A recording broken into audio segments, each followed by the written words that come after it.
All right, so now I'm going to do a setup for glutes. Okay, this is called single leg series, meaning you're going to be doing some stabilizing work, balancing on one leg. This is why we use a bar, right? Or for you right now at home, it's going to be the back of a chair, back of a sofa, even the countertop.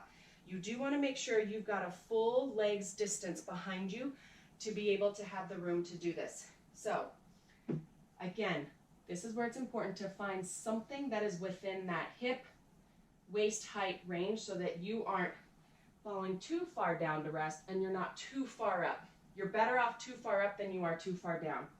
I'm going to start with my right arm down, left arm on top, dropping my forehead into my forearms, walking my feet back so they are directly under my hips. I don't want my feet too far back because then your belly starts to dip and you start to compress that lower back. I don't want my feet too far underneath me because then I start to curve and do funky stuff, pulling tension up into my shoulders, into my neck. I want to walk my heels back so they are directly underneath my hips. I'm going to start with my right leg staying planted into the floor, shooting my left leg back behind me.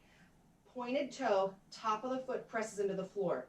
That helps me gauge and make sure that I'm not rotating out yet. So the entire top of my foot presses into the floor, sinking into my standing leg, nice long spine, lengthening the foot back behind me up towards hip level.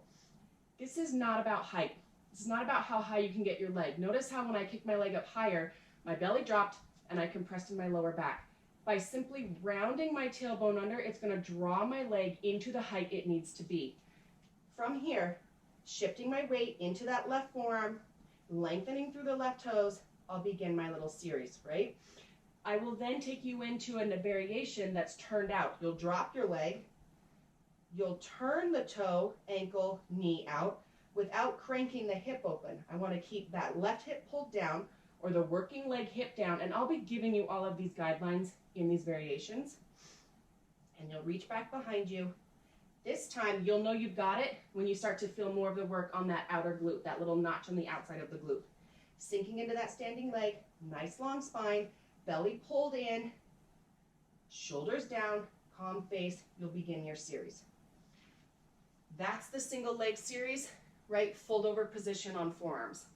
I will give you variations of that in your actual series when you take those classes, take those programs. This is just your basic setup.